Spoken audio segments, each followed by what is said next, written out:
দশায় একদিন লাকাদ হামামতু আন আমরা বিসসালাতে ফাতুকামু, আমার ইচ্ছে করছে যে মসজিদে যখন আজান পড়বে তখন আমি একজনকে বলবো তুমি নামাজটা পড়িয়ে দাও, আমি আজকে ইমামতি করতে যাব না। আপনি কোথায় যাবেন? তো নবীজি বলছেন ওয়া আনা উখালিফু ইলাল্লাযিনা লাম ইয়াশহাদুস সালাত, আমি নামাজকে চালু করে দিয়ে তোমার ইমামতিতে নামাজটা আরম্ভ হয়ে যাবে, আর আমি স্থায়ী ইমাম আজকের মতো ইমামতি করব না, বাইরে চলে যাব, গ্রামের দিকে দেখতে যাব কোন চায়ের দোকান না চায়ের দোকান খুলে দিয়ে বসে আছে, নামাজের জন্য যায়নি, কোন লোকটা ঘরের দরজায় বসে বসে সংসারের কাজে লিপ্ত আছে, আল্লাহর মসজিদে নামাজের জন্য যায়নি, এরপরে আমি দেখে বেড়াবো বাড়ি বাড়ি এবং টলাই টলাই। তারপরে কি করব? নবীজি বলছেন ওয়াহাররিকু আলাইহিম, যারা যারা নামাজে যায়নি, যারা যারা মসজিদে জামাতে শামিল হয়নি, আজান শোনার পরে বাড়িতে বসে আছে, তাদের বাড়ি ঘরে আমার ইচ্ছা করছে আমি আগুন জ্বালিয়ে দেই, এবং ওই আগুনে বাড়িও পুড়ে যাবে, ওরাও পুড়ে যাবে, ওরাও ছাই হয়ে যাবে, ওদের বাড়ি ঘরগুলো ছাই হয়ে যাবে। আমার মন বলছে বাড়িতে আগুন লাগিয়ে দেই, আমার ইচ্ছা করছে তাদের ঘরে আগুন লাগিয়ে দেই। আগুন লাগালে আপনি বাঁচবেন? আপনার বাড়িতে আগুন লাগিয়ে দিতে গেলে আপনিও যাবেন আর বাড়ি ঘরেও যাবে। রাসূল বলছেন যারা নামাজ থেকে পিছে পড়ে আছে তাদের বাড়িকে আগুন দিয়ে জ্বালিয়ে ভস্ম করে নেওয়ার ইচ্ছা করছে আমার। তাহলে এতদূর পর্যন্ত রাসূল যদি কামনা বাসনা প্রকাশ করে থাকেন, তাহলে আপনি বলুন ইতাআত যদি এইখানে আল্লাহর না হয়ে থাকে আপনার, তাহলে আপনাকে আমি কি করে বলবো যে এটা ঈমানদার লোক? এই ঈমানদারকে ঈমানদার বলা যাবে না, এটা ঈমানদারি পরিচয় নয়। চলুন আরেকটা আগিয়ে গিয়ে দেখি, মধ্যখানে আরেকটা ঢুকিয়ে দিই। আল্লাহ রাব্বুল আলামিনের নবীর যদি ইতাআত আমি না করি, তাহলে কিন্তু এই বিধান আমার জন্য যে আমি এখনো পূর্ণ মাত্রায় মুমিন হতে পারিনি। নবীর অনেক বিধানের মধ্যে আপনাকে শুধু একটা আজকে বিধান দিচ্ছি, আর দেওয়ার পরে বলছি রাসূল বলছেন যেটা বিদায় হজ, সেই বিদায় হজের দিন মিনার প্রান্তরে আল্লাহ পাকের রাসূল যে 25 মিনিটের ভাষণ দিয়ে রেখেছিলেন, সেই 25 মিনিটের ভাষণ থেকে আপনাকে সামান্য এই 2 থেকে 3 ইঞ্চি লম্বা এই একটু আরবি কথা নবীর হাদিসের টুকরো আপনাকে পড়ে শোনাচ্ছি। নবীজি সেদিন বলেছিলেন ইন্না দিমাআকুম ওয়া আমওয়ালাকুম ওয়া আরাযাকুম হারামুন আলাইকুম কাহুরমাতি ইয়াউমিকুম হাযা। ওই 1,40,000 হাজীগণ সাহাবাগণ, তোমরা যারা আজ এই প্রান্তরে আমার সাথে শামিল আছো, আমি সবাইকে তোমাদের বলছি একজন মুসলমানের আর একজন মুসলমানের 3টা জিনিস হলো হারাম, 3টা জিনিস হলো হারাম। একজন মুসলমান তার মুসলমান ভাইয়ের এই 3টা জিনিসকে সব সময় হারাম মনে করবে, হালাল জিন্দেগিতে মনে করবে না। কি কি হারাম? একজন মুসলমান আর একজন মুসলমানের রক্তকে হারাম মনে করবে, রক্ত ঝরিয়ে দেওয়া হালাল নয়। 2 নম্বর, একজন মুসলমান তার আরেকজন মুসলমান ভাইয়ের ইজ্জত এবং আবরুকে সম্মান জানাবে, তার আবরু তার ইজ্জতকে অসম্মান করবে না, আবরু ইজ্জতকে লুটে নেওয়ার চেষ্টা করবে না, সব সময় তাকে সুরক্ষিত রাখার চেষ্টা করবে। 3 নম্বরে নবীজি বলছেন একজন মুসলমানের মাল, একজন মুসলমানের ধন টাকা পয়সা আর একজন মুসলমানের জন্য হলো হারাম। তোমার কোন ভাই মুসলমানের মনে কষ্ট দিয়ে তাকে না জানিয়ে তার ধন মাল তুমি নিজের বাড়িতে টেনে আনার চেষ্টা করিও না, এটা হলো হারাম। তাহলে কটা হারাম হলো? 3টা হারাম। এটা কার উক্তি? আমার নবী জনাবে মুহাম্মদুর রাসূলুল্লাহ সাল্লাল্লাহু আলাইহি ওয়াসাল্লামের উক্তি। তাহলে রাসূলের যদি আমি ইতাআত করি তাহলে আমাকে মুমিন বলা যাবে, কারণ আল্লাহ তাআলা আগে বলেছেন ইন তুতিউল্লাহ ওয়া রাসূলাহু, যদি আল্লাহ এবং তার রাসূলের ইতাআত করা যায় তাহলে আমাকে মুমিন বলা যাবে, তাছাড়া যাবে না। এবার আপনার সামনে এই হাদিসটা তরজমা করে দিয়ে লম্বা সময় নিয়ে আসেনি, শর্ট সময় এসেছি, আর আমি চিরদিনের বাবুল আপনার। আমি যদি 1 ঘন্টা কথা বলি তাতে কিছু যায় আসে না। নতুন নতুন চেহারা আছে আপনাদের সামনে, সেইগুলো আসুক, সেইগুলো কথা বলুক, আমিও মন থেকে চাইছি। এই হাদিসে কি পেলাম? একজন মুসলমান তার আরেকজন মুসলমানের ভাই তার মনকে কষ্ট দিয়ে তার ইচ্ছার বিরুদ্ধে তার ধন মালকে নিজের কাছে টেনে নিতে পাবে না, এটা হলো হারাম। এবার যদি 3 জন লোক আওয়াজ দিতেন তাও ভালো লাগতো, 10 জন লোক যদি আমাকে সাড়া দিতেন তাও ভালো লাগতো। মেয়েকে বাবা যে পরের বেটার সঙ্গে বিয়ে দেয়, তো আজ 30 বছর আগে যা ছিল ওটা ভুলে গিয়ে নতুন জমানার কথা বলুন। নিজের মেয়েকে পরের বেটার হাতে তুলে দিতে গেলে কমসে কম বর্তমান জমানাতে 1.5 লাখ 2 লাখ টাকা ছেলেকে না দিতে গেলে ছেলে মারুতি কারে বসে আমার বাড়ি আসে না, ইজাব কবলে বসে না, আগে টাকা গুনে দেব, তারপরে ছেলেটা আমার মেয়েকে বিয়ে করবে। এই টাকাটা যে আমাকে লাগছে, আপনাকে লাগছে, তো 2-3 জন বলেন মনের আনন্দে টাকাটা দিচ্ছেন না ঠেলায় পড়ে দিচ্ছেন? কজন বলবেন? 2-3 জন বলেন ঠেলায় পড়ে দিচ্ছেন না মনের আনন্দে দিচ্ছেন? ঠেলায় পড়ে দিচ্ছেন। আপনার কি মন চাইছিল যে এই ছেলেটাকে এই টাকাটি দিয়ে দিই? আপনার কি মন চাইছে এই আমার টাকা পড়ে আছে, এত টাকা কে খাবে, এই নে তোকে 5 লাখ টাকা দিয়ে দিলাম, এরকম কি আপনার মন চাইছে? কোটি টাকা থাকলেও আপনার পকেট থেকে কেউ টাকা বের করে নিক, এটা কেউ কোনো মানুষ চায় না। এবং বিশেষ করে আপনি আমি মুসলমান মানুষ, মানুষেরা জেনে রাখুন, ধনের ব্যাপারে মালের ব্যাপারে কোনোদিন মানুষ বুড়া হয় না। মনে থাকবে, ঘোড়া কোনোদিন বুড়া হয় না, আর বুড়া কোনোদিন ধনের ব্যাপারে বুড়া হয় না। মনে রাখেন কথাটা। কোন বুড়া মানুষ ধনের ব্যাপারে জীবনে বুড়া হয় না, আর ঘোড়া জীবনে বুড়া হয় না। 80 বছরের লোককে যদি আপনি টাকা দিতে যান, ও মুচকি হাসবে আর টাকাটা নিয়ে পকেটে ভরবে। এবং হাদিসে আছে কালবু শেখ শাবুন ফিল সিনাইনি, দুটো জিনিসে 80 বছরের বাসি বুড়াও খুব জোয়ান। কিসে কিসে? যদি আপনি ওকে বলেন বাবা তোমার কি হয়েছে, রাত থেকে পাতলা পায়খানা, এই একটা ট্যাবলেট খাও, তো বাঁচার নেশাতে বেটাকে বলবে মালদা সদর হসপিটাল নিয়ে চলো, তাড়াতাড়ি করো, দেরি করো না, টাকা লাগবে তো লাগবে, বাঁচার কত নেশা। 80 বছরের লোক বাঁচার জন্য বেটাকে তাগিদ দিবে জলদি চলো জলদি চলো, যা টাকা লাগবে লাগবে। আর দুনিয়াকে কামাবার জন্য, দুনিয়াকে আঁকড়ে ধরার জন্য 80 বছরের বাসি বুড়াও কিন্তু সজাগ, ও বুড়া নয়। তাহলে একটা মানুষ যদি আরেকটা মানুষের মনে কষ্ট দিয়ে টাকা বের করে নেই, টাকা নিয়ে নেই পণের নাম দিয়ে, যৌতুকের নাম দিয়ে, তাহলে আপনি বলুন আল্লাহর নবীর হাদিস মূলে আপনাকে আমি কি জোর করে আর বলতে পারবো এইটা হলো একজন মুমিন নওজোয়ান ছেলে, একটা ঈমানদার পাকা নওজোয়ান ছেলে, এই ছেলেটা ইসলামী বিবাহ করেছে 15 দিন আগে, এটা মুমিনের বেটা মুমিন, আমি বলতে পারবো? কোনদিন বলতে পারবো না আপনাকে। কেন? যে আল্লাহ পাকের রাসূলের একটা নীতিকে আপনি বুড়ো আঙুল দেখিয়েছেন, উল্লঙ্ঘন করেছেন, ইতাআত করতে পারেননি, না আপনি মুমিন নন। বন্ধুরা আমার, চলুন চলুন আর একটু এগিয়ে যাই। মদ হারাম, তারি পচে যাওয়া হারাম, খেজুরের রস মেতে যাওয়া হারাম।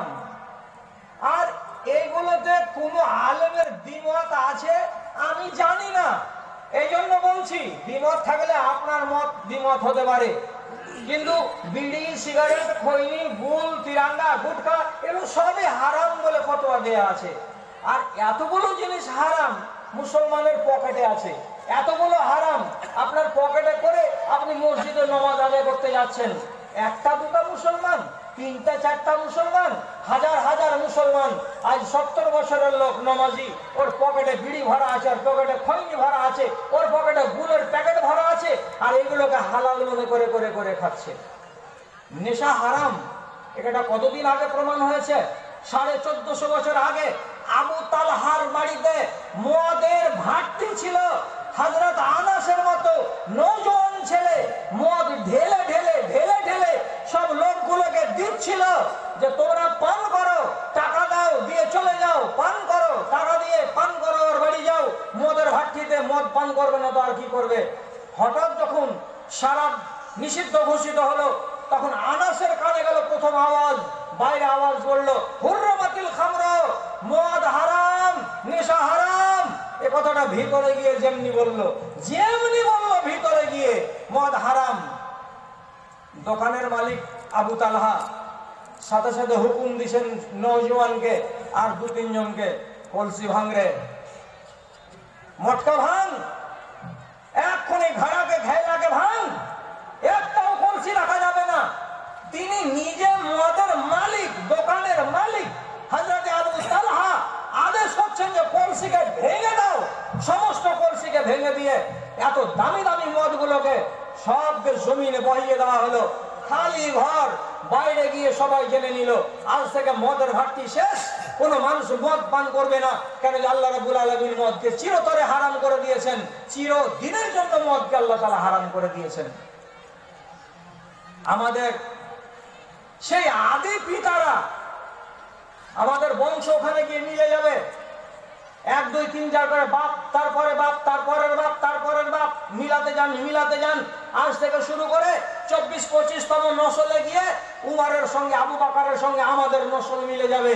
তাহলে আমাদের বাপেরা জিন্দেগির মতো মদকে ছেড়ে দিতে পারলো, আর তারই ছেলেরা আমরা আজ পর্যন্ত খালি ফতোয়া করে বেড়াচ্ছি দুনিয়ার মাওলানার কাছে, আর এক একজন এক এক কথা বলে বেড়াচ্ছি যেন ভুল করলে রোজা টুটবে না। কেউ বলছে ভুল করাটা নেশা নয়, কেউ বলছে এইটা নয়, কেউ বলছে ওইটা নয়। আর আপনি এই খারাপ আর জঘন্য জিনিসটাকে সেবন করার জন্য মেতে আছেন, এখনো ছাড়তে পারেননি। তাহলে আমি আমার ব্যাখ্যাতে বলছি, যতদিন পর্যন্ত নেশা ছাড়তে পারবেন না ততদিন আপনি মুমিন হতে পারেননি। কারণ আল্লাহ রাব্বুল আলামিন এটাকে হারাম করেছেন, হারামকে ছেড়ে দেন, মুমিন হওয়ার চেষ্টা করেন। জি হ্যাঁ, আপনি টাইম চাইছেন, আপনাকে টাইম দেব। সাহাবায়ে কেরাম টাইম নিতেন না।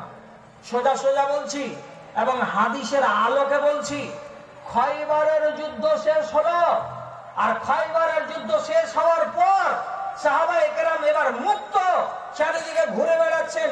হঠাৎ চোখের সামনে দেখা গেল একটা গাধা। গাধাটাকে দেখতে পেয়ে 10-12 জন সাহাবী বলছেন, চল, এই মালকে ছাড়া যাবে না। তেড়ে গাধাকে ধরে আনলো, আর ধরে নিয়ে এসে বিসমিল্লাহ আল্লাহু আকবার বলে ওকে জবাই করলো, আর পরে মাংস চাপিয়ে দিয়েছে দেবচিতে। 2-3 দেব মাংস চাপা আছে, আর তাদের লকড়ির জাল জ্বলছে, খল করে গোশত গরম হচ্ছে। কেন যে তখন পর্যন্ত গাধার গোশত হালাল ছিল, আর 1 মাসের জন্য, 1.5 মাসের জন্য যেটা সাময়িক বিবাহ লোকেরা করত, এই সাময়িক বিবাহটা তখন হালাল ছিল। সেই যুদ্ধের দিন, যুদ্ধের শেষে আল্লাহ পাকের রাসূল সব সাহাবীদেরকে জানাতে বললেন, বলে দাও আল্লাহ তাআলা চিরদিনের মতো বাড়িতে পোষা গাধার মাংস হারাম করে দিলেন।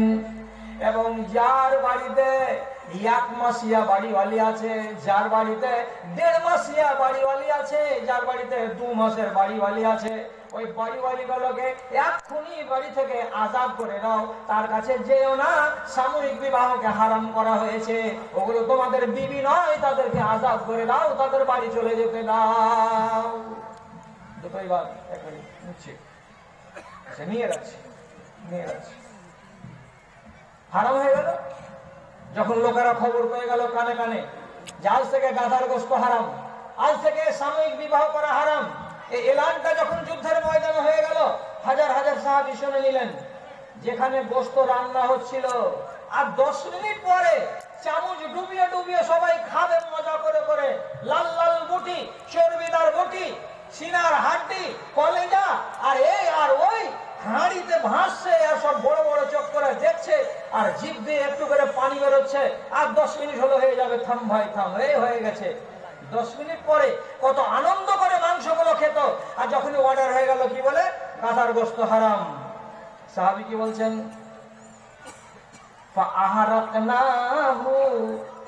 আমরা কি করলাম, সঙ্গে সঙ্গে 2 জন করে এক একটা গামলাকে ধরলাম, আর ধরার পরে ওই চুলার উপরে আজড় করে দিলাম, ঢেলে দিলাম। ওয়াহিয়া তাফুর, গামলাগুলোতে এমন করে মাংসগুলো ফুলছিল আর উতলাচ্ছিল। এমন সুন্দর সুন্দর মাংসগুলোকে আমরা যখনই শুনতে পেলাম কানে যে হারাম করে দেওয়া হয়েছে, সবকে গাড়াতে ভরে দিলাম। পাতিলগুলোকে ওখান থেকে সরিয়ে নিলাম, ধুয়ে নিলাম, মুছে নিলাম। আমরা একটাও মানুষ একটা বুটিতে হাত লাগাতে গেলাম না, একটা মাংসের টুকরাকে আমরা মুখে লাগাতে গেলাম না। আমরা সব ওইখানে পেট পুঁতে দিলাম, গাড়ায় ফেলে দিয়ে চলে আসলাম। কেন ফেলে দিলাম? এই জন্য ফেলে দিলাম যে আল্লাহ রাব্বুল আলামিন নবী বলেছেন হারাম করে দেওয়া হয়েছে, তো হারাম করে দেওয়া হয়েছে, হারামে আর মুখ লাগাতে আমরা যাব না। আপনি আর আমি কি করতাম?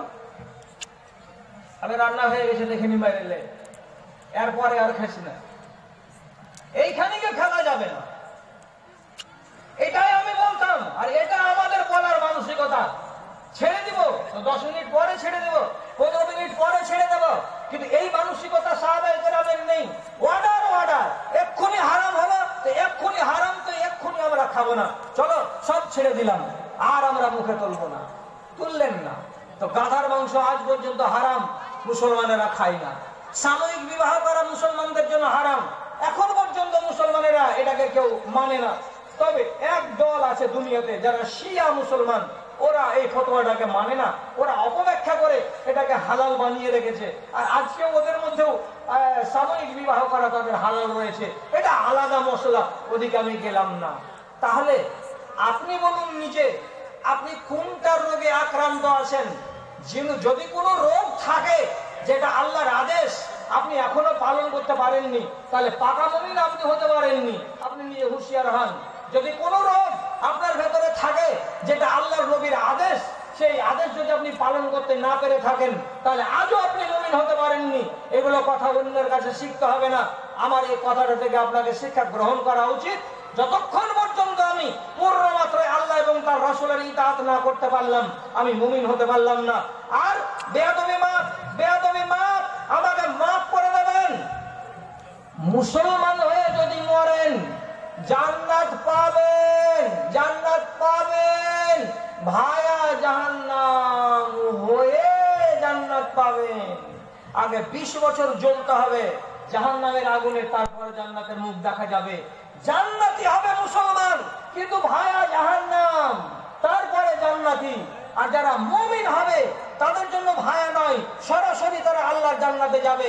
কাজে আপনাকে বাঁচতে হবে মুমিন হয়ে, আপনাকে মুসলমান হয়ে বাঁচতে হবে না। মুসলমান ওয়ানে লা ইলাহা পড়লে মুসলমান,